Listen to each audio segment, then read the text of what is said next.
Tadi kata Samdul bilang PNS-nya pun nak dipangkas. Ini kalau di Indonesia kementerian malah bagi-bagi kue. Kalau di Indonesia tak bisa kayak gitu tuh, beda. Pemerintah Indonesia ini harus gemoy, harus banyak kementeriannya. Nanti kementerian tuh harus ada wakil menteri, asisten menteri, terus nanti ada utusan wakil presiden. Malah kalau di Vietnam tuh hal-hal kayak gitu dikurangkan banyak, Mbak Yu. Welcome to salurane Mbak Yu Seng asli. Monggo rek.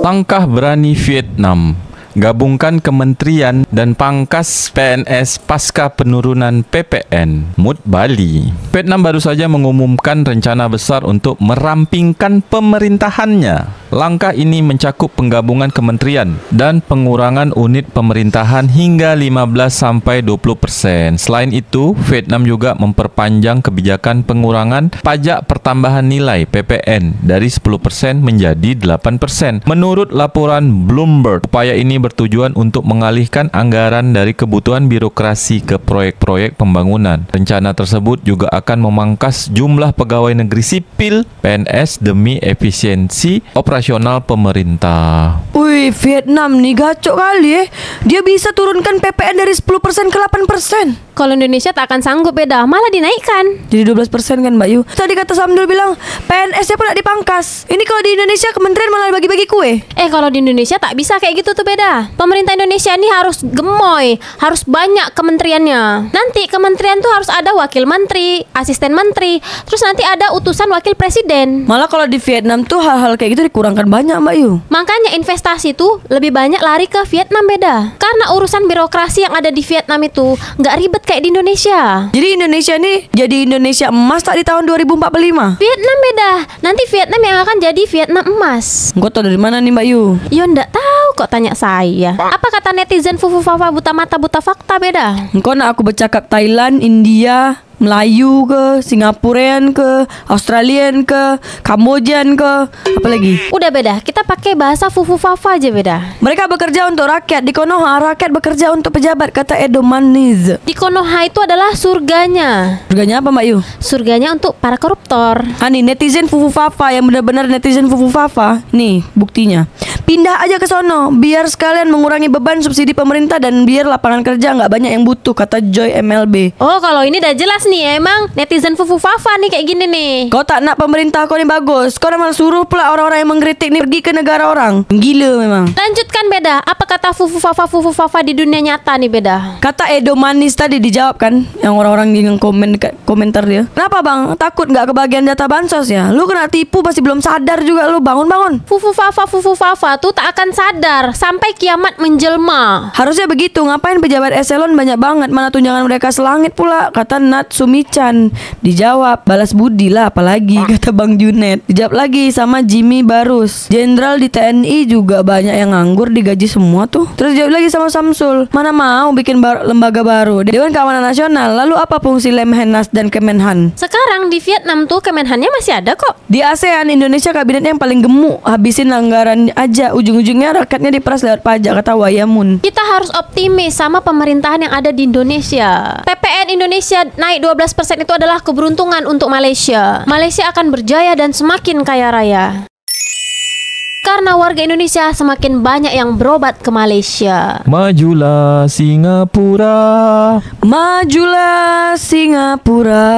Apalagi kata netizen fufu-fafa di dunia nyata nih, beda. Beda ya sama Konoha, malah menambah kementerian untuk bagi-bagi kue anggaran, kata Aislon. Indonesia ini luas, kata Pak Prabowo. Jadi kementerian harus digemukkan. Jadi kabinet harus gemoy. Berarti solusinya kementerian dipangkas dan PNS dikurangi, kata It's Yudhistira. Dijawab My 20s. Salah satunya karena mereka nggak ada gunanya kalau kebanyakan. Dijawab juga sama Mugiwara. Koalisi terlalu banyak jadi sulit dipangkas kementeriannya. Jadi mereka nih nanti nggak bisa bagi-bagi jabatan. Dijawab sama Zainal Arifin. Dan jangan lupa entitas paling mengeruk uang rakyat yaitu DPR. Kalau perlu dibubarkan. Di Vietnam DPR pun belum dibubarkan, beda. Tapi kan dia tak sahkan pajak. Justru DPR di Vietnam itu yang menurunkan pajak di Vietnam. Dari 10% ke 8%. Kalau Indonesia dari 11% naik 12%. Paling besar di Asia Tenggara Tenggara. Kalau Vietnam nih mau turunkan PPN sampai 3% ya masuk akal. Cuman Vietnam nih tak mau. Kenapa pula Vietnam tak mau, Mbak Yu? Takut netizen Indonesia nih nanti semakin mengamuk. Tuh, Vietnam aja bisa turun PPN sampai 3%. Masa Indonesia naik 12%? Beda negara, beda pemerintahannya, Mbak Yu. Berarti lebih hebatan negara Vietnam beda daripada Indonesia. Lanjut, 2 tahun ke depan Vietnam udah jadi negara makmur se-Asia, kata Pico Talk. Dijawab sama Tony Hasan. Tahun depan juga udah kelihatan mas, nggak perlu 2 tahun lagi. Vietnam tuh lagunya Majulah Vietnam tak beda? Itu majulah Singapura. Gimana Samdul? Majulah Singapura. Itu udah kedua Mbak Samdul. Majulah Singapura. Macam gitu. Oke gas. Lu jogetin aja bareng Fufu Fafa. Kata Mix Soliver. Terus dia jawab sama Jobidin. Mak Jobidin jawab. Joe Biden nih tak mau menjawab lagi beda. Masih juga dia nak komen. Bikin petisi minta pengadilan internasional tangkap Fufu Fafa dan Mulyono. Dijawab lagi sama Citos. WKWK banyak menghilang pendukung 58. Weh jangan salah, pendukung 58% nih yang buat pajak naik 12%. Wahai rakyat 58%, pajak 12% sebentar lagi menjelma di Indonesia. Mari kita nikmati bersama. Buat warga Malaysia, siap-siap sebentar lagi warga Indonesia banyak yang berobat ke Malaysia. Majulah Malaysia dan kaya raya serta berjaya. Mari puji memuji kepada Lebaran masih 2 bulan lagi beda. Investor titik 2. Bye Indonesia, hello Vietnam, kata Steve Wang. Dijawab sama Mai Indra Buana. Indonesia titik 2. Hai TKDN 100%. Tapi iPhone 16 sebentar lagi dah bisa dijual di Indonesia, dah bisa dibeli di Indonesia beda. Nih kata Muhammad Harmain. Tapi lihat hasilnya, noh kita tertinggal. Tax holiday itu bukan hal negatif kalau ada lapangan pekerjaannya dan bisa belajar dari perusahaan yang gede. Setelah bisa produksi dan produksi kayak Vietnam, sekarang yang mana mereka bukan lagi pembeli tapi penjual.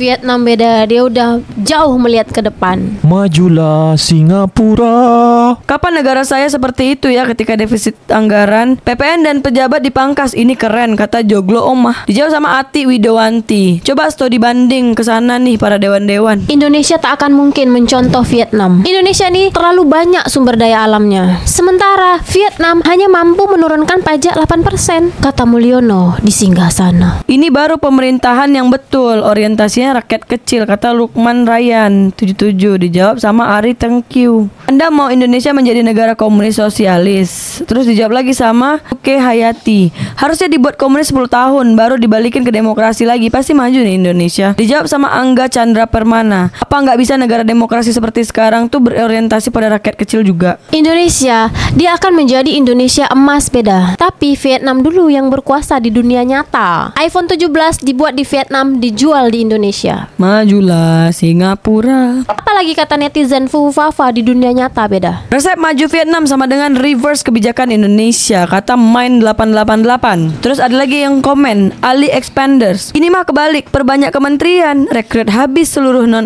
ASN. Katanya ASN kelas dunia. Terus dijawab sama Bening Tongcai. Kementerian diperbanyak karena bagi-bagi jabatan janji kampanye bang. Intinya duit negara buat bancakan ujung-ujungnya. Rakyat diperas juga pakai pajak. Iya, kebijakan di Indonesia ini adalah kebalikan yang ada di kebijakan Vietnam. Di Indonesia pejabatnya bisa dijadiin rakyat satu kampung, kata Pritiaga. Kan di Indonesia ini udah ada kelasnya beda. Kelas menengah, kelas miskin, kelas kaya, kelas pejabat. Kalau di Vietnam tak mungkin ada kelas-kelas macam gitu. Serius nanya, emangnya Indonesia selama ini merdeka ada pemerintah yang berniat mensejahterakan kehidupan rakyatnya? Kata Okinomunu. Engkau tak pernah lihat foto Pak Soeharto yang tulisannya masih penak zamanku toh? Ngapa sih pada nyebutnya Konoha? Langsung aja lah sebut Indonesia. Kalau nyebut Konoha berarti Indonesia lagi baik-baik aja. Dan kalian gak usah protes lagi, kata Run Still in the House. Iya, ngapain sebut-sebut Konoha? Sebut aja Indonesia.